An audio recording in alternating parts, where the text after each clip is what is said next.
Ininspeksyon ni Pangulong Xi Jinping ng China ang Chang'an, isang sona ng makabagong pag-unlad sa Hilagang Libey, China. Ang mga bagong tayong lugar ay nakakakilabot ng walang taong bumisita. Ayon sa mga lokal na autoridad, 120,000 katao na ang lumipat sa mga bagong bahay sa nakalipas na 7 taon. Marami sa kanila ay hindi mga bagong salta, kundi mga lokal mula sa mga baryong giniba para bigyang daan ang lungsod.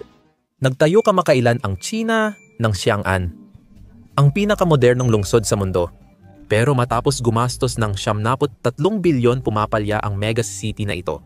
Ang gastos na ito ay kasing laki ng halaga ng pagmamay-ari ng 26 na koponan sa National Football League. Ang Chang'an ay dinisenyo bilang modelo para sa mga lungsod ng hinaharap. Isang napakagandang lungsod na nilikha upang mabawasan ang siksikan sa Beijing, pasiglahin ang makabagong teknolohiya, at ipakita ang pangangalaga sa kalikasan. Inilunsad ni Pangulong Xi Jinping na may matayog na pangarap. Ang Chang'an ay inaasahang magiging sagot sa bangungot ng siksikan sa Beijing. Layunin, bagong sentrong urban na titirahan ng milyon-milyon pagsapit ng 2035. Pero sa kabila ng napakalaking puhunan, bigong-bigong makamit ng Chang'an ang pangunahing layunin nito. Kahit na ipinagmamalaki ng lungsod ang makabagong skyline at napakalaking puhunan, iisipin mong dagsa ang mga tao sa megacity na ito.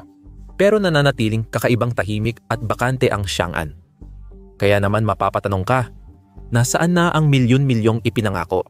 Mula nang simulan noong 2017 ang megacity na ito ay inaasahang magpapagaan sa bigat ng Beijing sa pamamagitan ng paglilipat ng mga pamahalaan, mga kumpanyang pag-aari ng estado, at mga research center sa bago nitong mga kalsada. Inaakit ang milyon-milyong residente gamit ang maginhawang biyahe, negosyo, at mas lunti ang kapaligiran. Isang lugar kung saan uusbong ang inobasyon, iniiwan ang gulo ng Beijing sa likod.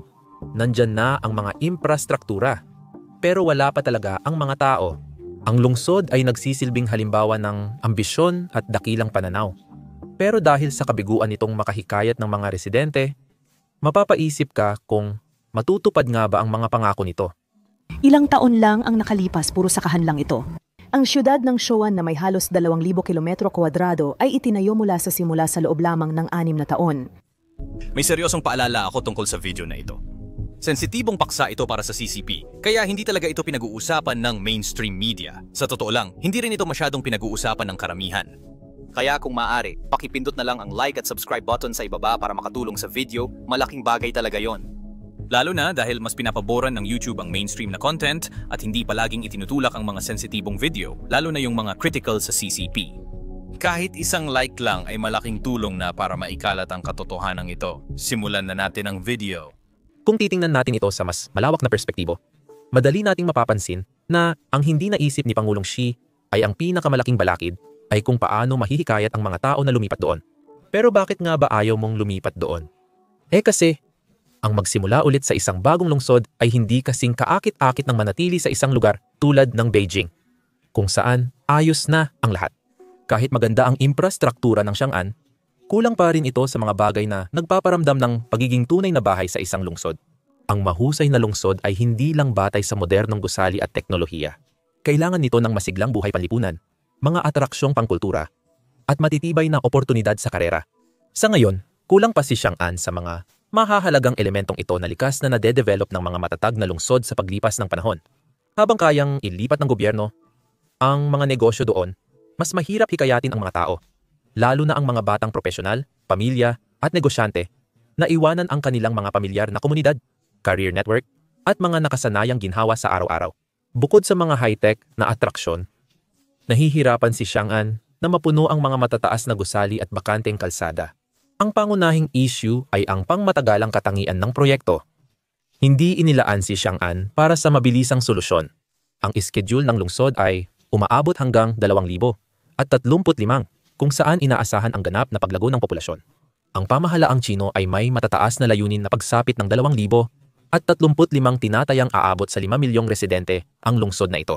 Dahil sa mahabang schedule, marami sa mga ipinangakong magagarang pasilidad, magagandang trabaho, at masayang pook-kultura ay hindi pa magiging handa sa loob ng ilang taon. Para sa sino mang nag-iisip na lumipat doon o magsimula ng negosyo, mahirap sumugal kapag ang lungsod ay parang nagsisimula pa lang. Bakit mo ililipat ang buong buhay mo o ilalagay ang pera mo sa isang lugar na halos bago pa lang?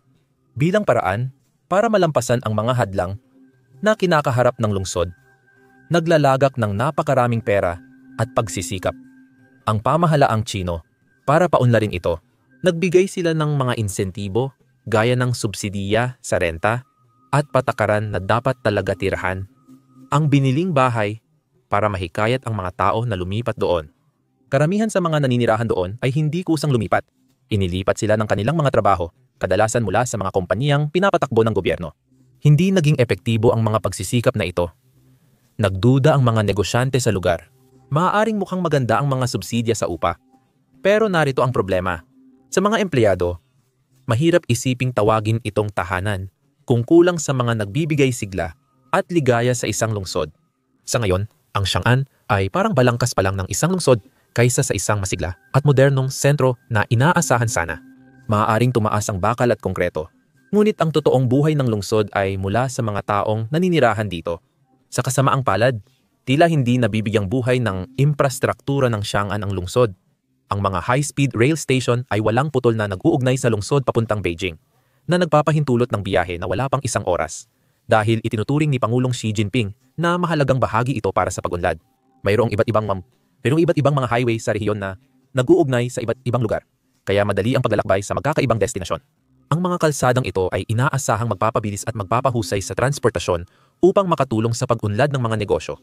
Mayroon ding maayos na planadong pampublikong transportasyon, kabilang ang isang high-tech na subway para mabawasan ang trapiko at maging mas eco-friendly. Ang lungsod ay may malalapad at malilinis na kalsada, bangketa para sa paglalakad at mga bagong tulay. Gayunpaman, halos walang tao roon para gumamit ng mga ito. Handa na ang lungsod para sa maraming populasyon. Pero sa ngayon, hindi pa dumarating ang mga tao gaya ng makikita mo sa ulat na ito. Makalipas ang 8 taon, ipinapakita ng mga larawan ng kalye na ipinost sa social media kamakailan ng isang nakakakilabot na tanawin. Halos walang tao sa malalawak na kalsada at bihira kang makakita ng sasakyan o tao kahit na magmaneho ka pa ng ilang 10 kilometro. Bagaman tila abandonadong lungsod ang Chang'an, sa ngayon, ito ay isang malaking eksperimento ng teknolohiyang kontrolado ng gobyerno. Itinayo ng Tsina ang Chang'an bilang bahagi ng kanilang pagtutulak para sa mga high-tech na urban center. Kaya't punong-puno ito ng mga makabagong sistema na kakaiba kumpara sa karamihan ng mga tradisyonal na lungsod. Ang traffic system na pinapagana ng artificial intelligence ay isa sa pinakamalaking tampok nito. Kahit kakaunti pa lang ang mga sasakyan sa kalsada, naka-install na ang sistemang nagbabantay at namamahala ng trapiko. Kayang subaybayan nito ang galaw ng mga sasakyan sa real-time, ayusin ang mga signal at automatikong kontrolin ang traffic congestion. Bagaman napapadali ng ganitong teknolohiya ang kahusayan, nagdudulot ito ng mga alalahanin sa kontrol ng gobyerno sa pang-araw-araw na aktibidad ng mga tao. Automatiko na rin ang power grid ng lungsod gamit ang mga smart device para i-regulate ang energy consumption sa mga gusali, ilaw sa kalsada, at utilities. Sa teorya, nakakatulong ito para mabawasan ang aksaya at mapababa ang mga gastos. Pero ibig sabihin din nito, kaya ng gobyerno na bantayan at kontrolin ang paggamit ng enerhiya anumang oras. Marahil ang pinaka-nakababahalang aspeto ng Chang'an ay ang malawak nitong sistema ng pagmamanman. Ang mga kamera na may facial recognition software ay nakakalat sa lungsod, sinusubaybayan ang galaw ng mga tao, at nagpapatupad ng mahigpit na mga patakaran. Kahit ang simpleng pagtawid sa maling tawiran ay maaaring magresulta sa automatikong multa. At ang ganitong antas ng pagmamanman ay nagbibigay sa mga autoridad ng malaking kontrol sa araw-araw na buhay. Bagaman madalas na ipinapakita ang Chang'an bilang sulyap sa hinaharap, itinatampok din nito ang mga panganib ng isang liinang pinapatakbo ng teknolohiya, kung saan ang kahusayan at seguridad ay may kapalit na personal na kalayaan at privacy. Pero ang Chang'an ay hindi lang tungkol sa teknolohiya. Dinisenyo rin ito para tumulong sa kalikasan at bawasan ang polusyon. Ginagamit ng lungsod ang renewable energy gaya ng hangin at solar power sa halip ng fossil fuels tulad ng uling at langis. Ang lungsod ng Chang'an ay dinisenyo upang maging luntian at eco-friendly. Maraming parke, kalsadang may mga puno, at artificial na lawa para maging tahimik at malapit sa kalikasan ang pakiramdam. Ang mga gusali sa lungsod ay gawa sa mga eco-friendly na materyales, hindi nakakasama sa kalikasan. Mahigpit ang mga patakaran ng lungsod para mapanatiling berde at napangangalagaan ito. Upang suportahan ang malinis na enerhiya, may mga charging station para sa mga dekuryenteng sasakyan. Sa mga maginhawang lugar, para madaling mag-charge ang mga tao ng kanilang sasakyan. Ang lungsod ay dinisenyo bilang 15 minutong lungsod. Nangangahulugan ito na ang lahat ng pangangailangan ng mga tao tulad ng paaralan, ospital, at tindahan ay malapit lang sa kanilang mga tahanan. Mas pinadadali nito ang buhay at nababawasan ang pangangailangan sa mahahabang biyahe o pagko-commute. Aasahan na maraming tao ang mahihikayat na manirahan dito dahil sa makakalikasang layunin at disenyo nito. Pero ang tanging mga tao na makikita mo sa Chang'an ay mga empleyado ng gobyerno. Dahil kakaunti lang ang mga residente, ayaw magbukas ng mga negosyo tulad ng tindahan, kainan, at iba pang serbisyo sa lugar. Hindi talaga sapat ang mga customer para maging sulit ito. Kahit ang mga government-owned companies na napilitang lumipat sa Chang'an ay nahihirapang makahanap ng mga manggagawang gustong tumira sa isang tahimik at halos walang tao na lugar. Inaalok ng gobyerno ang siguradong trabaho para mahikayat ang mas maraming tao na ayusin ito. Kahit may mga benepisyong ito, mukhang hindi pa rin kasing kaakit-akit ang Chang'an kumpara sa malalaki at masisiglang lungsod gaya ng Beijing. Kung walang masiglang komunidad at sapat na tao para suportahan ang mga lokal na negosyo, nahihirapan ang lungsod na lumago at maging isang buhay na lugar na masarap tirhan. Isa pang problema para sa megacity na ito ay ang kanilang advanced na teknolohiya na hindi gaanong nagagamit. Ang mga smart bus ng Chang'an na walang driver at dekuryente ay kasalukuyang sinusubukan at balang araw ay magiging libre para sa publiko. Kaya nilang magmaneho ng hanggang 200 kilometro bago kailanganing i-charge. Ang lungsod ay dinisenyo para maging sobrang high-tech, na may mga self-driving na sasakyan, automated na sistema, at smart energy system. Gayunpaman, marami sa mga ideyang ito ay hindi pa lubusang nagagamit. Halimbawa, ang mga self-driving na sasakyan ay nakatambay lang sa mga paradahan at garahe dahil kulang pa ang mga totoong sitwasyon para masubukan sila. Mayroon ding mga artificial intelligence system ang lungsod para tumulong sa pagpapatakbo ng mga bagay. Pero dahil kakaunti lang ang nakatira doon, hindi sapat ang natatanggap na feedback ng artificial intelligence para gumaling pa ito. Bagamat moderno at makabago ang lungsod, mahirap maging kapaki-pakinabang ang mga teknolohiya nito dahil kulang ang mga tao. Ang mga problema ng Chang'an ay hindi lang tungkol sa pag-akit ng mga tao. Ito ay nagpapakita ng mas malawak na issue sa kung paano nagtayo ng mga bagong lungsod ang China. Ang pagpaplano ng mga lungsod sa China ay nakatuon sa pagtatayo ng malalaking proyekto, imbes na hayaan ang natural na paglaki ng mga lungsod ayon sa pangangailangan ng tao. Ito ang isa sa mga dahilan kung bakit nahihirapan ang Chang'an. Maraming matagumpay na lungsod ang unti-unting lumalago sa pagdami ng negosyo at populasyon. Pero ang Chang'an ay itinayo mula sa itaas pababa na may pag-asang darating ang mga tao kapag naayos na ang lahat. Hindi madaling lumipat ang mga tao sa isang lugar dahil lang sa utos ng gobyerno. Ang pagkabigong makahikayat ng sapat na tao ng Chang'an na suportahan ang sarili nito ay nagpapakita ng problema sa ganitong uri ng sapilitang pag-unlad. Ang kakulangan ng buhay at sigla ang isa sa mga pangunahing dahilan kung bakit hindi gaanong nakaakit ng tao ang Chang'an. Ang lungsod ay hindi lamang mga istruktura at daanan.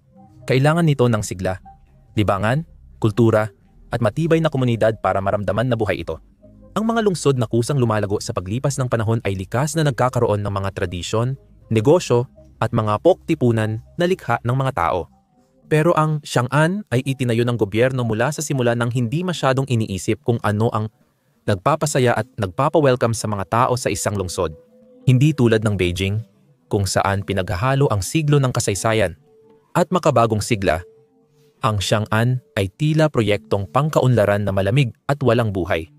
Dagdag pa sa hirap ay ang kakulangan ng lungsod sa agarang sosyal at kultural na atraksyon. Karaniwang hinahanap ng mga batang propesyonal at pamilya ang mga lugar na may iniaalok na higit pa sa trabaho. Hinahanap nila ang mga masayang gawain, masiglang sosyal na eksena at matibay na komunidad. Sa ngayon, wala pa masyado niyan ang Chang'an, kaya mahirap makaakit ng mga taong kailangan nito para lumago. Kaya't hindi pa lubos na napapaunlad ng lungsod ang masigla at kawili-wiling atmosfera na nagbibigay sigla sa isang lugar. Sa halip, tinatawag ang Chang'an na isang ghost town na may mga bakanteng kalsada at halos walang nangyayari. Kung walang mas maraming tao na lumilipat at nagbibigay buhay sa lungsod, mahirap talaga itong umunlad. Nag-invest ng malaking halaga ang CCP sa Chang'an. nagbibigay ng mga tax break at pinipilit ang ilang empleyado at tanggapan ng gobyerno na lumipat doon. Ngunit sa kabila ng mga benepisyong ito, hindi pa rin nakatayo ang lungsod ng isang matatag at masaganang ekonomiya. Para umunlad ang isang lugar, kailangan nito ng likas na pangangailangan, maraming pribadong negosyo at job market na pinapagana ng mga bagong ideya at taong handang sumugal. Inasahan ng gobyerno na dadagsa ang mga negosyo sa bagong lugar dahil lang sa mga utos ng estado. Gayunpaman, nag-aatubili ang mga malalaking korporasyon na lumipat sa isang lungsod na wala pang napatunayang ekonomikong ekosistema.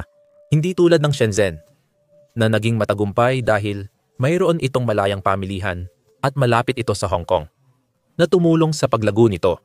Ngunit ang Xiang'an ay proyektong pinapatakbo ng gobyerno. Hindi talaga ito lugar na puno ng pagkakataon sa negosyo. Maraming trabaho roon ang konektado sa mga industriyang hawak ng estado. Kaya limitado ang puwang para sa mga pribadong kumpanya. Kung walang ganitong trabaho, hindi makikitang may dahilang lumipat at manirahan doon ang mga profesional at manggagawa. Wala ito noong sigla na nagbibigay ng tunay na kasabikan at maraming oportunidad sa isang lungsod. Lumago at umunlad ang mga lungsod ng China noon dahil sa paglaki ng negosyo. Tingnan na lang natin ang Shanghai bilang halimbawa. Lumago ito bilang napakalaking sentro ng ekonomiya dahil sa umuunlad na sektor ng pananalapi at mga koneksyon sa buong mundo. Hindi ito dahil pinilit ng gobyerno na mangyari. Kusang umunlad ito. Pero kakaiba ang Xiang'an. Isa itong lungsod na itinayo dahil sinabi ng gobyerno, hindi dahil natural itong lumago o may tunay na lakas ng ekonomiya. Kahit magbuhos ng pera ang gobyerno, hindi mapipilit ang mga tao na manirahan sa isang lugar kung walang trabaho o oportunidad para makapagsimula ng buhay. Ang paghikayat sa mga pribadong kumpanya na mamuhunan sa Xiang'an ay ibang hamon naman. Batid ng mga kumpanyang ito, ang panganib sa paglipat sa bagong lungsod na halos walang kalakalan. Itinutulak ng gobyerno ang malalaking state-owned companies na lumipat sa Xiang'an. Ngunit hindi ganoon kainteresado rito ang mga pribadong negosyo na kritikal sa matatag na ekonomiya. Nauunawaan ng mga kumpanyang Chino at international na ang mga lungsod ay umuunlad dahil gusto ng mga tao at negosyo na naroon. Hindi lang dahil utos ng gobyerno. Ang Shenzhen ay isang matagumpay na halimbawa ng planadong lungsod. Nagsimula bilang maliit na pamingwit na baryo, lumago bilang pangunahing sentro ng teknolohiya dahil sa mga reforma sa merkado noong 1980. Dumagsa roon ang mga negosyo at mahuhusay na manggagawa dahil sa mga espesyal na patakarang pang-ekonomiya. Pero ang Xiang'an, iba ang kwento. Sa halip na lumago ng natural, ito ay idinisenyo ng buo ng gobyerno na may inaasahan na magtatagumpay ito dahil sinabi ng mga opisyal. Pinapakita nito ang suliranin sa urban planning sa China. Kaya ng gobyerno na mabilis magpatayo ng kalsada at gusali, ngunit ang tunay na mga komunidad na may masiglang ekonomiya ay hindi basta-basta pwedeng utusan na umiral. Ang Shenzhen ay nananatiling magandang halimbawa dahil sa mga pabrika at maganda nitong lokasyon. Wala ang mga benepisyong iyon sa Xiang'an. Bakit aalis ang mga kumpanya sa Beijing o Shanghai kung saan kumpleto na ang kanilang mga pangangailangan? Maganda ang infrastruktura, maraming customer, at konektado sa buong mundo. Kaya hindi makatuwiran para sa kanila na umalis at lumipat. Palpak ang tangkang pagdidikta ng CCP sa ekonomiya sa pamamagitan ng utos ng gobyerno. Ang mga pribadong negosyo ay nagpapasya base sa kakayahang kumita, pagkakaroon ng manggagawa, at potensyal ng merkado. Hindi sa mga politikang islogan. Kung walang masiglang kapaligiran ng negosyo, nananatiling hungkag na lungsod ang Xiang'an na halos walang siglang pang-ekonomiya. Napatunayan na isa pang malaking kapintasan ang sapilitang paglilipat para sa megacity na ito. Imbes na mahikayat ang mga tao ng natural, pinilit ng gobyerno na punuin ang lungsod sa pamamagitan ng sapilitang paglilipat ng mga kawani ng estado doon. Inutusan ang mga manggagawa mula sa mga ahensya ng estado na nakabase sa Beijing na lumipat. Ngunit marami ang tumatanggi o nakakahanap ng paraan para maiwasan ang paglilipat. Nais ng mga tao na tumira sa mga lungsod kung saan sila makakapagtatag ng mga ugnayan, lumahok sa mga aktibidad ng komunidad, at magkaroon ng pakiramdam ng pagkakaugnay. Ang pamimilit sa mga manggagawa na lumipat ng hindi sila tinatanong ay hindi nakakatulong sa pagbuo ng matibay na komunidad. Sa halip, nagdudulot lang ito ng mga taong ayaw talagang manatili sa Xiang'an at tinitingnan lang ito bilang pansamantalang lugar ng trabaho, hindi tunay na tahanan. Sa kasaysayan, umunlad ang mga matagumpay na lungsod sa pamamagitan ng voluntaryong paglipat, oportunidad sa ekonomiya, at masigla nitong lipunan. Sa kabilang banda, ang Xiang'an ay isang ipinataw na proyekto na walang likas na atraksyon. Isa itong likhang kapaligiran na walang likas na ritmo ng buhay sa lungsod. Kahit ang mga empleyado ng gobyerno na inaasahang manirahan sa lungsod ay madalas bumabalik sa Beijing tuwing weekend. Ipinapakita nito na hindi nagtagumpay ang lungsod sa pagpapaniwala sa mga tao na manatili doon ng pangmatagalan. Kung titingnan natin sa kasalukuyan, bumabagal ang ekonomiya ng China at naaapektuhan nito ang tsansa ng tagumpay ng Chang'an. Dati, ang China ang pinakamabilis lumago na pangunahing ekonomiya. Pero ngayon ay humaharap ito sa mas mabagal na paglago ng gross domestic product, mas kaunting kumpiyansa ng mga mamimili, at mas maraming utang. May problema na ngayon ang real estate market na malaking bahagi ng paglago ng China. Malalaking kumpanya tulad ng Evergrande Country Garden ay hindi na makapagbayad ng utang. Dahil dito, natatakot mamuhunan ang mga developer at pribadong negosyo sa Chang'an dahil baka hindi sila kumita. Noon, ang mga tao ay namumuhunan sa real estate. Umaasang tataas ang presyo, pero ngayon mas nag-iingat na sila dahil napagtanto nilang hindi sapat na magtayo lang ng isang bagay para siguradong may bibili o gagamit nito. Matapos ang mga alalahanin sa ekonomiya, mas lalong hinina ng krisis sa demografiya ng China ang potensyal ng Chang'an na magtagumpay. Mabilis na tumatanda ang populasyon ng bansa at naitala ang pinakamababang bilang ng mga ipinanganak sa kasaysayan. Nangangahulugan ang pagbabagong demografiko na mas kakaunti ang mga batang profesional na magsusulong ng pag-unlad sa mga lungsod. Ang mga taong maaaring lumipat sa Chang'an ay mas pinipiling pumunta sa malalaking lungsod tulad ng Shanghai, Shenzhen o Beijing. Ang mga lungsod na ito ay maraming trabaho, kultura at koneksyon sa ibang bansa. Nanganganib ang Chang'an na maging kulang sa populasyon kung hindi ito makakaakit ng sapat na mahuhusay na tao at mga bihasang manggagawa. Sa halip na maging isang abala at matagumpay na lungsod, ang napakalaking gastos sa pagtatayo ng Chang'an ay hindi lang pinansyal.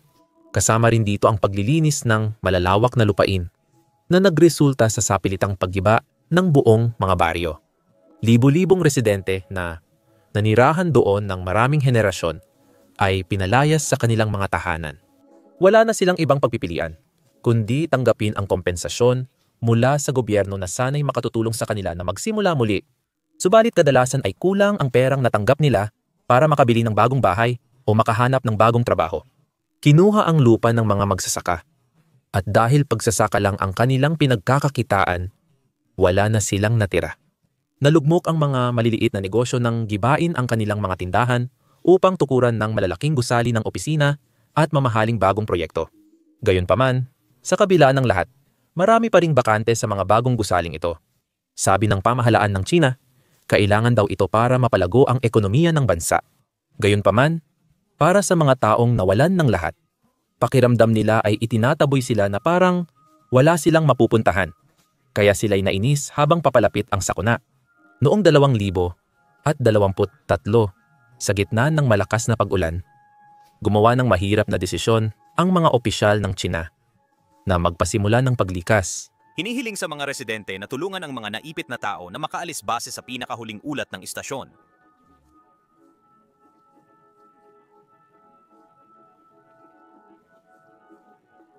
Sa halip na hayaang kumalat ang baha ng kusa, pinili nilang itutok ang tubig sa mga kalapit na baryo at sakahan ng sinadya.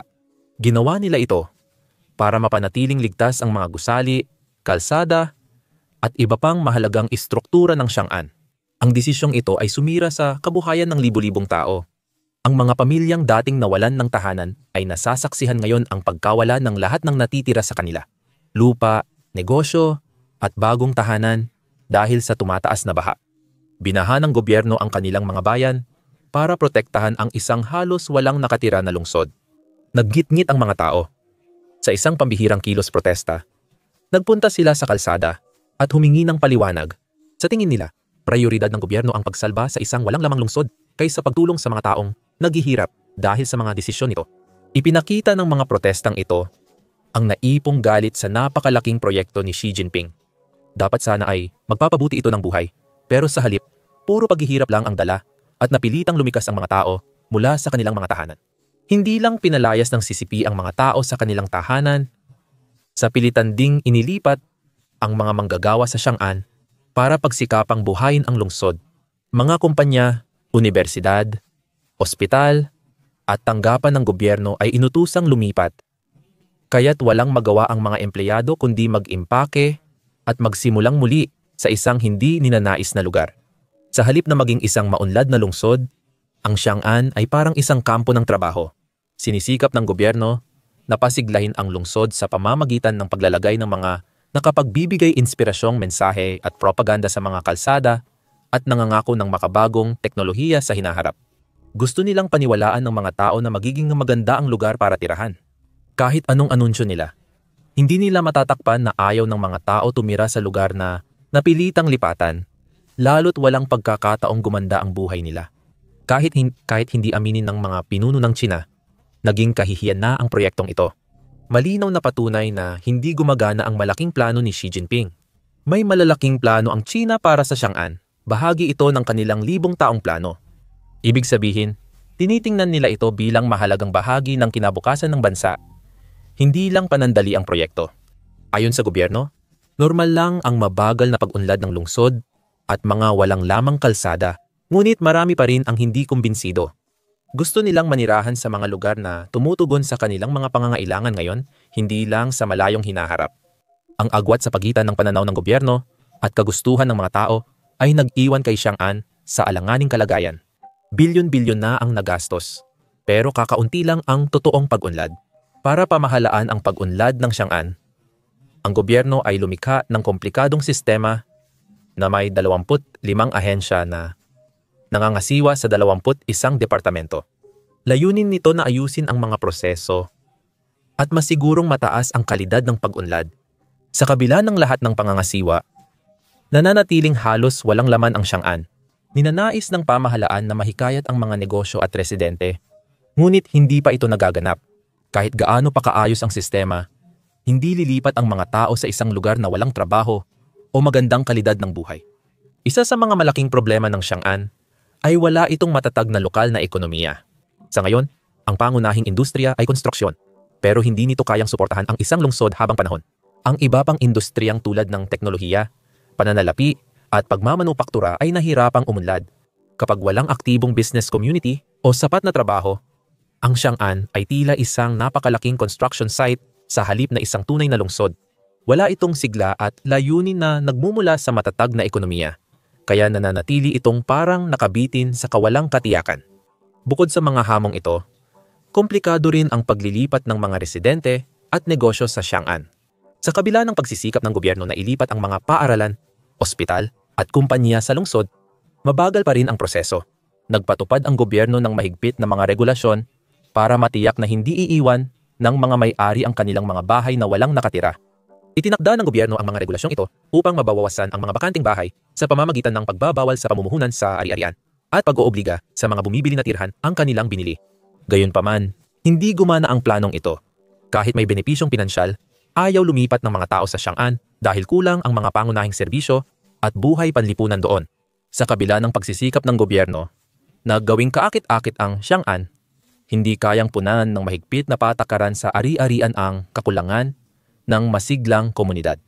Sa kabila ng mga hamon, tapat pa rin ang gobyerno sa kanilang pananaw para sa Xiang'an bilang mahalagang bahagi ng kinabukasan ng China.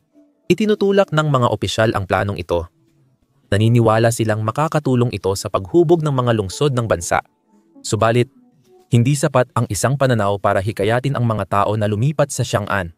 Mas priority ng mga potensyal na residente at negosyo ang pang-araw-araw na pangangailangan ngayon kaysa mga pangako para sa hinaharap. Marami ang nadismaya sa matagalang plano ng gobyerno, lalo na ang nagnanais ng mas mabilis na pag-unlad. Kahanga-hanga ang pagtawag dito na 1,000 taong plano, ngunit hindi nito natutugunan ang agarang problema ng mga nangangailangan ng tirahan at trabaho sa kasalukuyan. Bilang bahagi ng pamana ni Xi Jinping, ang Xiang'an ay isa sa pinakamahalagang ideya niya na idinisenyo at itinayo. Ang lungsod ay dapat patunayan na kaya nitong bumuo ng maingat na pinlano, moderno at eco-friendly na lungsod. Ang mga katotohanang iilan lang ang lumipat sa Xiang'an ay nagpapataas ng seryosong mga katanungan sa epektibidad ng kanyang pamumuno. Kapag ang mga proyektong sinusuportahan ng gobyerno ay nahihirapan, nagdududa ang mga tao sa kakayahan ng China na pamahalaan ang ekonomiya sa pamamagitan ng kontrol ng gobyerno. Ang mga problema sa Xiang'an ay nagpapakita ng malalaking hamon na hinaharap ng Beijing sa pagbabago ng ekonomiya at populasyon sa pamamagitan ng mga pampulitikang desisyon. Bukod pa rito, hindi masyadong kapanipaniwala ang mga ekonomikong dahilan para lumipat sa Xiang'an. Sinubukan ng gobyerno na akitin ang mga negosyo at tao sa pamamagitan ng pagbibigay ng mga insentibo sa trabaho. Ngunit karamihan sa mga pagsisikap na ito ay nabigo. Nag-aalala ang mga may-ari ng negosyo sa lungsod tungkol sa kakulangan ng matatag na supply chain at pamilihan ng mga customer. Nag-aalinlangan ang mga manggagawa na lumipat sa isang lungsod na walang malinaw na pang-ekonomiyang pagkakakilanlan maliban sa mga utos ng pamahalaan. Ang mga bakanteng tore ng Xiang'an ay sintomas ng mas malawak na krisis sa real estate ng China. Sa buong Pilipinas, may mga ghost city at modernong urban na lugar na may mga bakanteng apartment building. Isang kilalang halimbawa nito ay ang Ordos na matatagpuan sa Inner Mongolia, kung saan libu-libong bahay ang bakante dahil hindi sapat ang mga taong lumipat doon. Bunsod nito, matinding problemang pinansyal ang kinaharap ng mga real estate developer at lokal na pamahalaan na nag-invest ng malaki sa mga proyektong ito, na ngayon ay nahihirapan dahil sa patay at bumabagsak na halaga ng mga ari-arian. Nahaharap ngayon ang Xiang'an sa panganib na maging pinakamahal at pinakanakakahiyang ghost city sa China kapag ito ay mabigo. Nahihirapan na ang ekonomiya ng China dahil sa paghina ng paglago, pagtatanda ng populasyon, at pamilihan ng real estate. Hindi kayang patuloy ng bansa na gumastos ng pera sa mga proyektong walang tunay na benepisyong pang-ekonomiya. Para kay Xi Jinping, ang mga pagsubok ng Xiang'an ay nagdulot ng pampulitikang dilema. Hindi niya kayang hayaang mabigo ang proyekto dahil inilaan niya rito ang malaking bahagi ng kanyang kredibilidad. Ipinapakita ng tunay na kalagayan na kahit gaano karaming propaganda o sa pilitang paglilipat ay hindi kayang gawing masiglang metropolis ang Xiang'an gaya ng inaasahan. Ang pagkabigo ng lungsod ay direktang tatama sa kwento ni Xi tungkol sa hindi mapipigilang pag-angat ng China sa ilalim ng kanyang pamumuno, magdudulot ng pagdududa sa loob at labas ng bansa sa bisa ng kanyang mga pulisiya. Habang bumabagal ang ekonomiya ng China at tumataas ang pagdududa sa kanilang modelo, maaaring ituring ang pagkabigo ng Xiang'an bilang simbolo ng mas malalaking kahinaan sa pamumuno ni Xi. Ang pagsusumikap na buhayin muli ang Xiang'an ay nagpapakita ng mga limitasyon ng kontrol ng China sa isang nagbabagong mundo. Kayang itulak ng CCP ang malalaking proyekto ng mabilis dahil sa kanilang matibay na kontrol. Ngunit di nito mapigilan kung saan nais tumira ng mga tao o kung paano kusang lumalago ang mga lungsod. Ang mga tao ang nagpapasya kung saan sila titira base sa trabaho, magandang pamumuhay, at mga oportunidad sa ekonomiya. Hindi lang dahil sinabi ng gobyerno. Dahil sa hindi pagbibigay pansin dito, naging halimbawa si Xiang'an nang maaaring maging mali kapag sinubukan ng pamahalaan na kontrolin ang lahat.